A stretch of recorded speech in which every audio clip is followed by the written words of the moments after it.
Misteri Karin, menguak sosok jin pendamping manusia dan nasibnya setelah kematian. Pernahkah Anda merasakan sebuah bisikan halus di benak yang mendorong pada keraguan atau kemalasan saat hendak berbuat baik?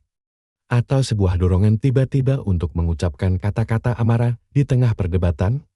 Bagi sebagian besar dari kita, ini adalah pergulatan batin yang biasa, pertarungan antara niat baik dan godaan. Namun, dalam tradisi spiritual Islam, pertarungan ini memiliki dimensi yang lebih dalam dan personal. Ada sosok gaib yang secara konstan menyertai kita, seorang kembaran dari dunia lain yang misinya adalah untuk membisikkan godaan tersebut. Sosok ini dikenal sebagai Karin. Konsep Karin adalah salah satu misteri paling menarik dalam kosmologi Islam. Dia bukanlah sekadar hantu atau jin biasa yang kebetulan lewat. Ia adalah pendamping pribadi yang ditugaskan untuk setiap manusia sejak lahir hingga ajal menjemput. Keberadaannya menjelaskan banyak hal tentang sifat dasar manusia, perjuangan abadi melawan hawa nafsu, kerentanan terhadap godaan, dan rahasia-rahasia tergelap yang kita simpan rapat-rapat. Artikel ini akan mengupas secara mendalam tentang hakikat jin Karin. Landasan teologisnya dalam Al-Quran dan Hadits, bagaimana cara kerjanya dalam memengaruhi manusia, dan yang paling memicu rasa penasaran, apa yang terjadi pada Karin setelah manusia yang didampinginya meninggal dunia? Apakah ia ikut lenyap, ataukah ia menjadi entitas bebas yang berkeliaran di dunia, menjadi sumber dari fenomena-fenomena gaib yang sering kita dengar? Siapakah sebenarnya Karin? Mengenal sang kembaran gaib secara etimologis, kata Karin dalam bahasa Arab berarti teman dekat atau pendamping yang selalu menyertai. Istilah ini sangat tepat, karena Karin memang diciptakan untuk menjadi bayangan gaib bagi setiap individu. Ia berasal dari golongan jin, makhluk ciptaan Allah SWT yang terbuat dari api dan hidup di dimensi yang berbeda dengan manusia. Sejak seorang manusia dilahirkan, Allah menugaskan satu Karin dari kalangan jin untuknya. Misi utama Karin ini bersifat antagonis. Ia bertugas untuk menggoda, menyesatkan, dan menghasut manusia agar menyimpang dari jalan kebenaran. Ia membisikkan keraguan, memicu amarah, meniupkan rasa malas, dan menghiasi perbuatan maksiat agar terlihat indah dan menyenangkan. Dia adalah sumber dari was-was atau bisikan keraguan yang seringkali mengganggu kehusukan kita dalam beribadah. Namun, manusia tidak dibiarkan sendirian dalam pertarungan ini. Sebagai penyeimbang, Allah juga menugaskan seorang malaikat pendamping yang perannya berkebalikan dengan Karin. Malaikat ini secara konstan membisikkan kebaikan, mendorong pada ketaatan, dan mengingatkan akan kebesaran Tuhan. Dengan demikian, kehidupan manusia di dunia adalah sebuah arena pertarungan abadi antara dua bisikan gaib ini, bisikan Karin yang mengajak pada keburukan, dan bisikan malaikat yang menyeru pada kebaikan. Pilihan untuk mengikuti salah satunya sepenuhnya berada di tangan manusia itu sendiri. Dan inilah esensi dari ujian kehidupan. Landasan teologis, Karin dalam Al-Quran dan Hadits. Keberadaan Karin bukanlah isapan jempol atau sekadar cerita rakyat.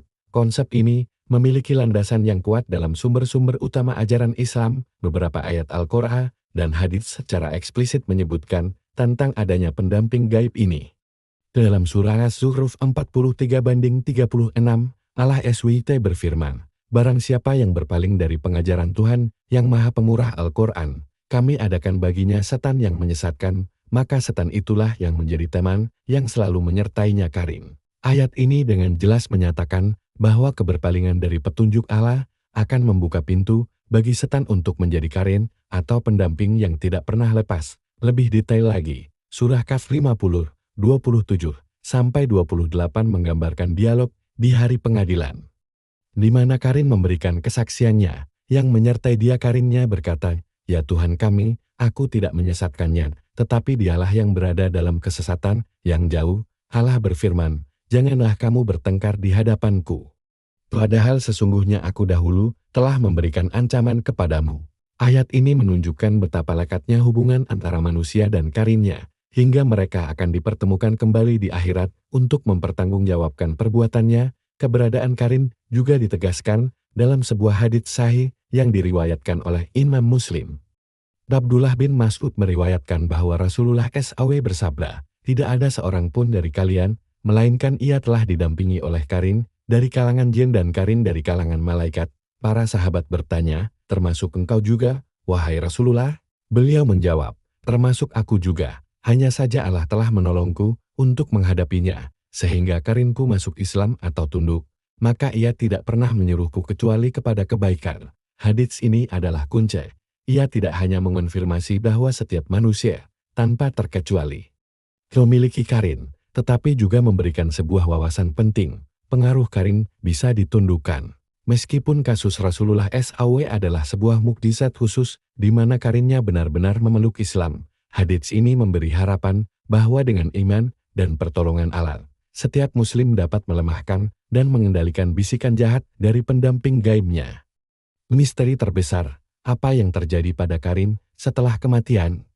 Ini adalah pertanyaan yang telah memicu spekulasi dan perdebatan selama berabad-abad. Al-Quran dan hadits tidak memberikan jawaban yang eksplisit dan detail mengenai nasib Karin setelah manusia yang didampinginya meninggal. Namun, dari pemahaman para ulama, disimpulkan bahwa tugas Karin untuk menggoda manusia tersebut telah berakhir. Ia kini menjadi bebas. Kebebasan inilah yang menjadi sumber dari berbagai teori yang mencoba menjelaskan fenomena-fenomena supranatural. Teori yang paling populer adalah bahwa Karin yang telah bebas inilah yang sering kali disalahartikan sebagai arwah penasaran atau roh orang yang telah meninggal. Ketika seseorang meninggal, ruhnya akan berpindah ke alam barzah, alam kubur, dan tidak lagi bisa berinteraksi dengan dunia fisik. Namun, Karinnya tetap berada di dunia. Karena ia telah menghabiskan seluruh hidupnya bersama orang tersebut. Ia mengetahui segalanya, rahasia terdalam, kebiasaan, cara berbicara, dan memori. Dengan bekal pengetahuan ini, Karin dapat dengan mudah meniru dan menyamar sebagai orang yang telah meninggal. Fenomena ini juga menjelaskan bagaimana para dukun atau paranormal terkadang bisa memberikan informasi yang sangat akurat tentang orang yang telah meninggal. Ketika mereka melakukan ritual pemanggilan arwah, yang sebenarnya datang bukanlah ruh almarhum, melainkan jin Karinnya yang membagikan informasi pribadi untuk menyesatkan manusia. Selain itu, setelah bebas, Karin bisa menjadi jin liar tanpa tuan. Sebagian mungkin akan tetap tinggal di sekitar rumah atau tempat-tempat favorit almarhum, dan aktivitas mereka inilah yang kadang-kadang menimbulkan fenomena poltergeist atau gangguan gaib. Bisakah kita mengalahkan dan melihat Karin? Mengalahkan dalam artian membunuh atau mengusir Karin secara permanen adalah hal yang tidak mungkin, karena ia adalah makhluk yang ditugaskan oleh Allah hingga ajal kita. Namun, kita bisa mengalahkan pengaruhnya. Perang melawan Karin adalah perang spiritual yang membutuhkan senjata-senjata rohani. Cara untuk melemahkan bisikannya adalah dengan memperkuat iman tauhid, memperbanyak zikir dan mengingat Allah, agar hati menjadi benteng yang sulit ditembus, serta membaca Al-Quran secara rutin, terutama ayat-ayat perlindungan seperti ayat kursi. Selain itu, senantiasa berlindung kepada Allah dengan mengucapkan ta'awud sebelum beraktivitas adalah bentuk permohonan perlindungan secara langsung dari godaan setan, termasuk Karin. Adapun pertanyaan, apakah kita bisa melihatnya? Jawabannya adalah tidak, sebagai makhluk gaib. Karin berada di dimensi yang berbeda. Manusia biasa tidak dianugerahi kemampuan untuk melihat jin dalam wujud aslinya. Meskipun ada orang-orang yang mengaku memiliki kemampuan lebih, hal tersebut seringkali merupakan bentuk interaksi lain dengan dunia jin yang penuh tipu daya, dan bukanlah pandangan yang hakiki. Secara keseluruhan, Karin adalah cerminan dari dualisme dalam diri kita. Dia adalah pengingat konstan bahwa setiap hari adalah perjuangan. Memahaminya bukan untuk menumbuhkan ketakutan, melainkan untuk meningkatkan kewaspadaan dan mendorong kita agar senantiasa berlindung pada kekuatan yang jauh lebih besar, yaitu kekuatan Allah SWT.